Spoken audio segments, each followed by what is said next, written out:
പറഞ്ഞു വന്നത് ഇങ്ങനെയാണ്. ശ്രദ്ധിച്ച് കേൾക്കൂ സർ. അവിടത്തെ യോഗദണ്ഡ് പത്മകുമാർ മോന് കൊടുത്തു. തിരിച്ചു കിട്ടിയോന്നറിയില്ല. കൊടിമരത്തിൽ തൂങ്ങിക്കിടന്നിരുന്ന 16 പരം വരുന്ന ആലില സ്വർണത്തിന്റെ ഇല കാറ്റത്ത് പാറിപ്പോയതല്ല. 4 ബാക്കിയുള്ളൂ. ബാക്കി ഏകദേശം ഒരു 12ഓളം സ്വർണ്ണ ആയിലകൾ കടത്തിക്കൊണ്ടുപോയി. കൊടിമരത്തിന്റെ മുകളിൽ നിന്നാണ്. കൊറോണ കാലത്ത് ഒരു മനുഷ്യൻ കയറാത്ത സമയത്താണ് കടത്തിയത്.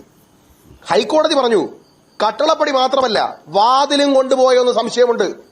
ഇവര് സകലതും കടത്തി, കിലോ കണക്കിന് സ്വർണം കടത്തി, എല്ലാവരും കൂടി വീതിച്ചെടുത്തു. അത് വളരെ നഗ്നമായ സത്യമല്ലേ? ആർക്കും അറിഞ്ഞൂടാത്തത്? ബഹുമാനായ ശ്രീ അനിൽകുമാർ, അദ്ദേഹം കോട്ടയം ജില്ലയിൽ അറിയപ്പെടുന്ന ഒരു CPM നേതാവാണ്. ഞാൻ മനസ്സിലാക്കിയെടുത്ത് വളരെ ലളിതമായി ജീവിക്കുന്ന ഒരാളാണ്. അത്യാവശ്യം നന്നായി കേസെടുത്തിരുന്ന ഒരാളാണ്. അദ്ദേഹത്തിനെ പോലെ ഒരാൾ വന്നിരുന്നിട്ട് 25-30 മിനിറ്റ് വാസുവിനും കൂസൂനും ഈ പോറ്റിക്കും വേണ്ടൊക്കെ ഇരുന്ന് ഒരു മെഴുകുന്നത് കാണുമ്പോൾ സത്യത്തിൽ സർ സങ്കടമുണ്ട് കേട്ടോ. ഇനി ഒരു കാര്യം നിങ്ങളെടുത്ത് പറഞ്ഞുതരാം. എന്താണ്?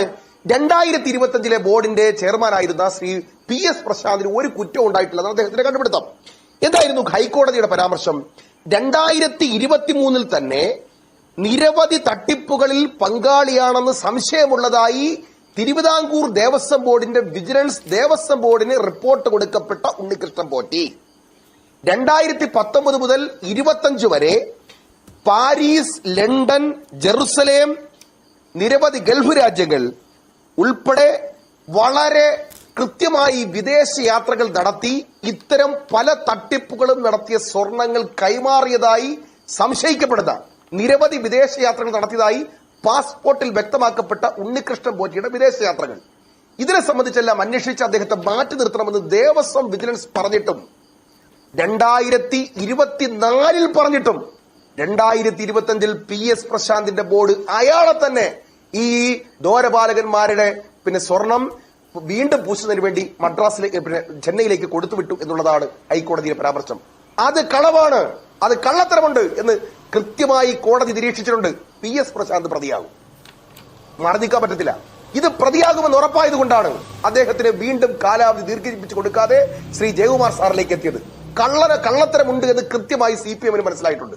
ഇനി ഞാൻ വേറെ പോയിന്റിലേക്ക് വരാം. അദ്ദേഹം പറഞ്ഞു പീഠം വരെ കടത്തിക്കൊണ്ടുപോയി, ദ്വാരപാലകന്മാരെ വെച്ചിരുന്ന പീഠം കടത്തിക്കൊണ്ടുപോയി സഹോദരിയുടെ വീട്ടിൽ നിന്ന് കിട്ടി. ആരുടെ കാലത്താണ് പീഠം കടത്തിയത്? പീഠം കടത്താൻ ആരാണ് കൂട്ടുന്നത്? ശബരിമലയിൽ കൊടുത്ത പീഠത്തിന് രജിസ്റ്ററിൽ കൊള്ളിക്കാതെ ഒഴിവാക്കി പോറ്റിയുടെ കയ്യിൽ സഹോദരിയുടെ വീട്ടിൽ കൊണ്ടുവന്ന് വെക്കാൻ കൊടുത്തെങ്കിൽ അതും ഈ ബോർഡല്ലേ? എങ്കിൽ അതിനും ഒരു കേസെടുക്കണ്ടേ? അല്ല, അതിനും കേസെടുക്കണ്ടേ?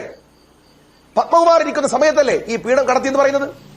അപ്പോ അവിടെയും വീണ്ടും 4മതൊരു കേസ് വരാൻ പോവുകയാണ്. ഇനി വേറൊരു കാര്യം, ഇത് ഈ പോറ്റിയുമായി ബന്ധപ്പെട്ട് നടന്ന ഇടപെടലുകൾ പരിശോധിച്ചു പോയാൽ CPMന്റെ ദേവസ്വം ബോർഡുമായി ബന്ധപ്പെട്ട സകല ആളുകളും കുടുങ്ങുമെന്ന് CPM ഉറപ്പായിട്ടുണ്ട്. ഇത് നിങ്ങൾ വിചാരിക്കുന്ന കണ്ണിയല്ല. കേരളത്തിലെ ഏറ്റവും വലിയ ക്ഷേത്ര സമുച്ചയത്തിനകത്തുള്ള ദേവസ്വം സ്വത്തുക്കൾ കട്ടതിന് CPM, നിങ്ങൾ ആലോചിച്ച് നോക്ക്, പട്ടിണി പാവങ്ങളാണ് സാർ. ശ്രീ അനിൽകുമാർ സാർ, പട്ടിണി പാവങ്ങൾ. നിങ്ങൾക്കറിയോ, ഒരു നേരത്തെ ആഹാരത്തിന് വകയില്ലാത്തവരാണ് 40 ദിവസം വ്രതം എടുത്തവരുടെ മക്കൾക്ക് തിന്നാനുള്ള കാശെടുത്ത് നടന്ന് ശബരിമലയിൽ വന്ന് അവിടെ കാണിക്കേണ്ടത്. അവർ ഓരോ ആഗ്രഹവുമായിട്ട് കാണിക്കേണ്ടത് സ്വർണം ഉൾപ്പെടെയുള്ള വലിയ വലിയ വിലപിടിപ്പുള്ള സാധനങ്ങൾ പണവുമൊന്നും വരവിൽ വെക്കാതെ നിങ്ങൾ വീതം വെച്ച് എല്ലാവരുടെ കട്ട് തിന്നുകൊണ്ടിരിക്കുകയാണ്. ഇതൊന്നും തൊണ്ടയ്ക്കകത്തുനിന്ന് ഇറങ്ങത്തില്ല കേട്ടോ. മരിക്കുന്നതിന് മുമ്പ് അനുഭവിച്ചേ ചാവത്തുള്ളൂ കേട്ടോ. പറഞ്ഞ് മനസ്സിലാക്കി കൊടുക്കി വാസുവിനും കൂസുവിനൊക്കെ. ഇനി നിങ്ങൾ പറഞ്ഞു ശിവകുമാറിന്റെ കാലത്ത്, അതും കൂടെ പറഞ്ഞിട്ട് അവസാനിപ്പിക്കാം. ശ്രീ ശിവകുമാറിന്റെ അനുജൻ കട്ടില്ലേ? കുറെ ദിവസമായിട്ട് ചോദിക്കുന്നു. ഞാൻ കണക്കെടുത്തു, അതൊന്ന് പഠിക്കണമല്ലോ. ഹൈക്കോടതിയിൽ WP/C 1101/21 വേണമെങ്കിൽ കുറിച്ചിട്ടോ, BJPക്ക് കുറിച്ചിടാം. ഡേറ്റഡ് 21/1/2021 നമ്പരായി. ഇതേ ജയകുമാർ, ശ്രീ VS ശിവകുമാറിന്റെ അനുജൻ ജയകുമാർ, അദ്ദേഹത്തിന് ആവശ്യമില്ലാതെ പ്രതിയാക്കാൻ CPM ശ്രമിച്ചതുമായി ബന്ധപ്പെട്ട് ഹൈക്കോടതിയിൽ കേസ് കൊടുത്തിട്ടുണ്ട്. ആ കേസിൽ ഇങ്ങനെയാണ് പറയുന്നത്: CI2വിന്റെ എംപ്ലോയീസ്, ദേവസ്വം എംപ്ലോയീസിന്റെ പ്രസിഡന്റായിരുന്ന TK അജിത് പ്രസാദ് എന്ന് പറയപ്പെടുന്ന ആൾ വാങ്ങിയ പർച്ചേസ് ചെയ്യപ്പെട്ട സാധനങ്ങളിൽ തിരിമറി നടന്നെന്നും കുറവ് വന്നു എന്നും ദേവസ്വം വിജിലൻസ് കണ്ടെത്തിയപ്പോ ആ TK അജിത് പ്രസാദിനെ ദേവസ്വം ബോർഡ് പിരിച്ചുവിട്ടു. അദ്ദേഹത്തെ സർവീസിൽ നിന്ന് പുറത്തിറക്കി വിട്ടു. എന്നിട്ട് ഈ ഇദ്ദേഹം നടത്തിയ ക്രമക്കേട് നടത്തിയ ഫയല് മുകളിലോട്ട് ട്രാൻസ്ഫർ ചെയ്ത് കൊടുത്തു എന്നൊരൊറ്റ കാരണത്താൽ ഇദ്ദേഹത്തെ പ്രതിയാക്കാൻ വേറൊരു കമ്മീഷൻ വെച്ചു. എന്നിട്ട് ഇതേ പത്മകുമാറിന്റെ ഇതേ CPM-ന്റെ ബോർഡ് ഈ പറയപ്പെട്ട പരാമർശിക്കപ്പെട്ട TK അജിത് കുമാർ എന്ന് പറയപ്പെടുന്ന ആളിനെ ദേവസ്വം ബോർഡിലേക്ക് തിരിച്ചെടുത്തു. അപ്പൊ കുറ്റം ചെയ്തയാളിനെ തിരിച്ചെടുത്തു. കുറ്റത്തിൽ ഒരു പരാമർശവുമില്ലാത്ത ജയകുമാറിനെതിരെ നടപടി ശുപാർശ ചെയ്തു. ജയകുമാർ കോടതിയിൽ പോയി. ആ കേസ് കോടതിയിൽ പെൻഡിംഗ് ആണ്.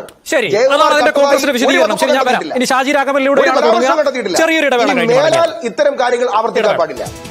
ഈ കഴിഞ്ഞ ഒരു മാസക്കാലത്തിലേറെയായി CPM-ന്റെ നേതാക്കന്മാർ, പ്രത്യേകിച്ചും CPM-ന്റെ സംസ്ഥാന സെക്രട്ടറി ബഹുമാനായ ശ്രീ MV ഗോവിന്ദനും ബഹുമാന കേരളത്തിലെ മുഖ്യമന്ത്രി സഖാവ് പിണറായി വിജയൻ ഉൾപ്പെടെയുള്ള ആളുകൾ വളരെ വ്യക്തമായും ശക്തമായും അവർ ഉന്നയിച്ചൊരു കാര്യം, ഇത് ഉദ്യോഗസ്ഥന്മാരുടെ തലത്തിലുള്ള വീഴ്ചയാണ്. ഉദ്യോഗസ്ഥന്മാർ തലത്തിലുള്ള വീഴ്ച മാത്രമാണ്.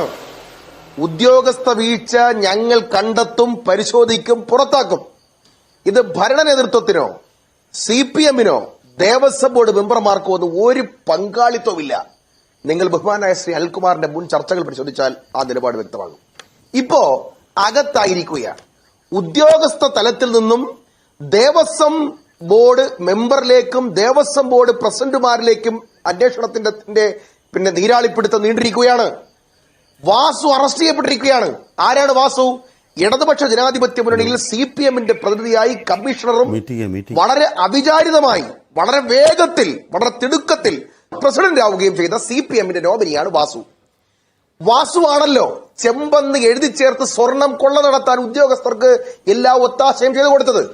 ഇന്നിപ്പോ പിണറായി വിജയന്റെ തന്നെ പോലീസ് സേനയിൽപ്പെട്ട SIT-യിലെ റിമാൻഡ് റിപ്പോർട്ട് നിങ്ങൾ വായിക്കണം.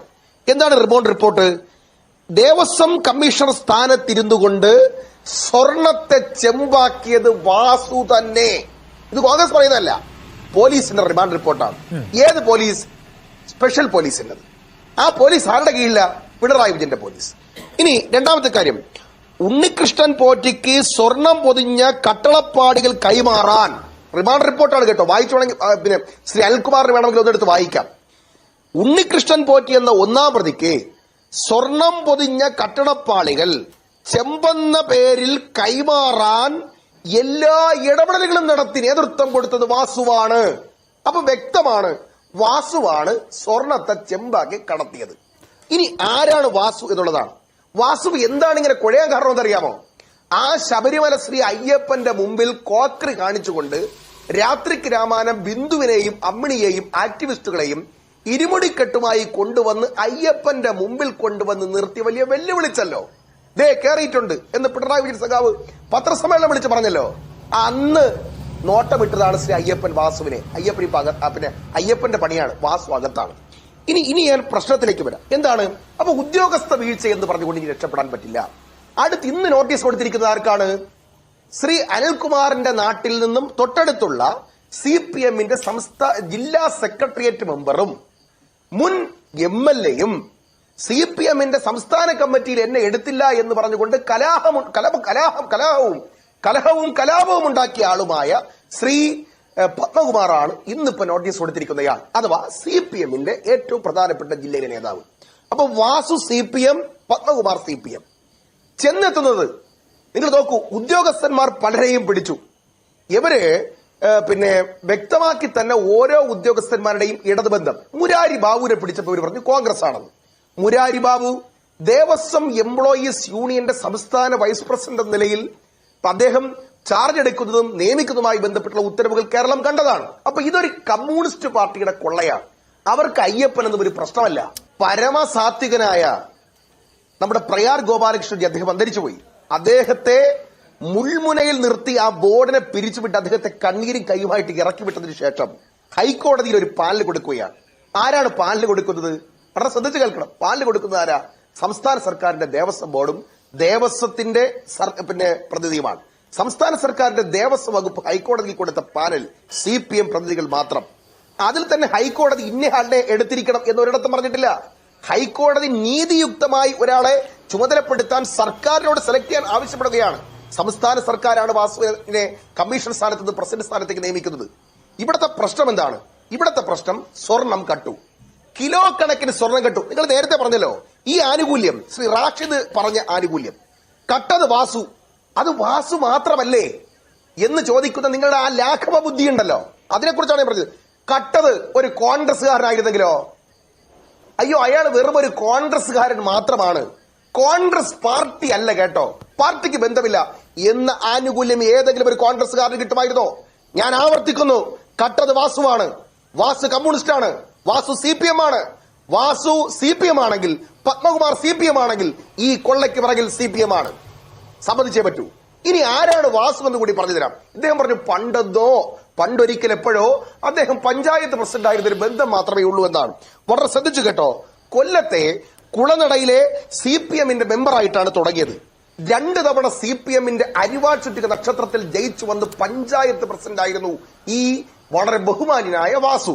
മാത്രമല്ല, 2ാമത്തെ ടേം പഞ്ചായത്ത് പ്രസിഡന്റ് ആയിട്ടിരിക്കുമ്പോഴാണ് ഇടതുപക്ഷ സർക്കാരിന്റെ നോമിനിയായി വിജിലൻസ് ട്രിബ്യൂണലിന്റെ ജഡ്ജിയായി നിയമിക്കുന്നത്. വളരെ ശ്രദ്ധിച്ചു കേൾക്കണം.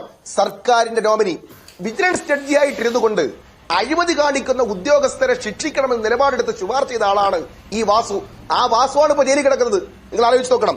എന്നിട്ട് വിരമിച്ച ഉടൻ, നിങ്ങൾ ശ്രദ്ധിച്ചു കേട്ടോളൂ, PK ഗുരുദാസൻ എന്ന് പറയുന്ന കൊല്ലത്തുനിന്നുള്ള ഒരഴിമതിയും ഇന്നുവരെ ആരോപിക്കപ്പെടാത്ത മന്ത്രിയുടെ പ്രൈവറ്റ് സെക്രട്ടറിയായി സംസ്ഥാന സെക്രട്ടേറിയറ്റ് അഥവാ CPMന്റെ ഇപ്പോഴത്തെ മുഖ്യമന്ത്രി സംസ്ഥാന സെക്രട്ടറി ആയിരിക്കുമ്പോൾ, കുറച്ചുകൂടി തെളിച്ചു പറഞ്ഞാൽ സഖാവ് പിണറായി വിജയന്റെ നോമിനിയായി പാർട്ടി അംഗീകരിച്ചു കൊടുത്ത അഡീഷണൽ PS ആയിരുന്നു, അഥവാ PK ഗുരുദാസന്റെ അഡീഷണൽ പ്രൈവറ്റ് സെക്രട്ടറി ആയിരുന്നു വാസു, കമ്മ്യൂണിസ്റ്റ്. മാത്രമല്ല, അതിനുശേഷം തിരുവിതാംകൂർ ദേവസ്വം കമ്മീഷണറായിട്ട് ബഹുമാനപ്പെട്ട ഓണറബിൾ ഹൈക്കോടതി പലവട്ടം ആവശ്യപ്പെട്ടിട്ടും ഒരേ പേരുകൾ ശുപാർശ ചെയ്ത് വാസുവിനെ കമ്മീഷണറാക്കിയതും CPM ആണ്. പറഞ്ഞു വന്നത്, ഒരു കമ്മീഷണറും പ്രസിഡന്റ് ആയിട്ടില്ല. ഈ കൊള്ളയടിയുടെ വിഹിതങ്ങൾ എങ്ങോട്ടൊക്കെ പോയി എന്നുള്ളതിനെ കുറിച്ച് അന്വേഷിക്കണം എന്ന് പറയുന്ന കാര്യം അറിയോ? ഇന്ന് വരെ ഒരു കമ്മീഷണറും പ്രസിഡന്റ് ആയിട്ടില്ല. അത്ര വിശ്വസ്തനാണ് വാസു. വാസുവിനെ പ്രസിഡന്റ് ആക്കിയപ്പോഴാണ് വാസു, ശ്രദ്ധിച്ചു കേട്ടോളൂ, മുരാരി ബാബുവും ഉൾപ്പെടുന്ന ഈ സമയത്ത് ഇന്നത്തെ വളരെ വ്യക്തമായ ആ റിപ്പോർട്ടിൽ പറയുന്നത് എങ്ങനെയാണ്? 2019 ഫെബ്രുവരി മാസം 16-ാം തീയതി, എന്റെ രേഖയുണ്ട്, ഫെബ്രുവരി മാസം 16-ാം തീയതി എക്സിക്യൂട്ടീവ് ഓഫീസറായിട്ട് ഇപ്പൊ ജയിലിൽ കിടക്കുന്ന സുധീഷ് ഉണ്ടല്ലോ, സുധീഷ് കൊണ്ടുവന്ന് റിപ്പോർട്ട് കൊടുക്കുകയാണ്. ആ റിപ്പോർട്ടിൽ ഇങ്ങനെയാണുള്ളത്: കട്ടിളപ്പടി, ചെമ്പ് പൊതിഞ്ഞത്, മുമ്പ് സ്വർണം പൂശിയത് ബ്രാക്കറ്റിൽ, അഥവാ ചെമ്പിലായിരുന്നതിന് മുമ്പ് സ്വർണം പൂശിയതാണെന്ന് എഴുതിയിരുന്നു ആ ഉദ്യോഗസ്ഥൻ. ഈ വാസു എന്താണെന്നറിയാമോ? സ്വർണം പൂശിയതെന്ന ഭാഗം വെട്ടിക്കളഞ്ഞു. അഥവാ തന്റെ കീഴിലുള്ള ഉദ്യോഗസ്ഥൻ ശുപാർശ ചെയ്ത സ്ഥാനത്ത് കൃത്രിമമായി ഒരു ഫോർജ് ഡോക്യുമെന്റ് ഉണ്ടാക്കി കടത്താൻ വാസു കൃത്യമായി തന്നെ ഇടപെടൽ നടത്തിയതിന്റെ രേഖകളാണ് എന്റെ കൈവശമുള്ളത്. 2ാമത്തെ കാര്യം, ഈ കള്ളം പോറ്റിയുണ്ടല്ലോ, ഏത് പോറ്റി? ഏത് പോറ്റി? പേരെന്താണ്? ഉണ്ണികൃഷ്ണൻ പോറ്റി. ആ ഉണ്ണികൃഷ്ണൻ പോറ്റി ഒരു മെയിൽ അയക്കുന്നു. അത് എപ്പോഴാണ് അയക്കുന്നത്? വാസു കള്ളനാണെന്ന് ഞാൻ പറയാൻ കാര്യമാണ് ഞാൻ പറഞ്ഞത്. 2019 നവംബർ മാസത്തിൽ, ഡിസംബർ മാസം 9-ാം തീയതി ഒരു ഇമെയിൽ അയക്കുന്നു. ശ്രദ്ധിച്ച് കേൾക്ക് സാർ, ഞാൻ പറഞ്ഞ് അവസാനിപ്പിക്കട്ടെ. 9-ാം തീയതി ഒരു വാസുവിന് ഒരു ഇമെയിൽ അയക്കുന്നു. എന്താണെന്നറിയോ? സ്വർണം കൈകാര്യം ചെയ്തതിൽ കുറച്ച് ബാക്കിയുണ്ട്, ഒരു പെൺകുട്ടിയെ കെട്ടിക്കാൻ വേണ്ടി അത് ഉപയോഗിച്ചുകൂടെ?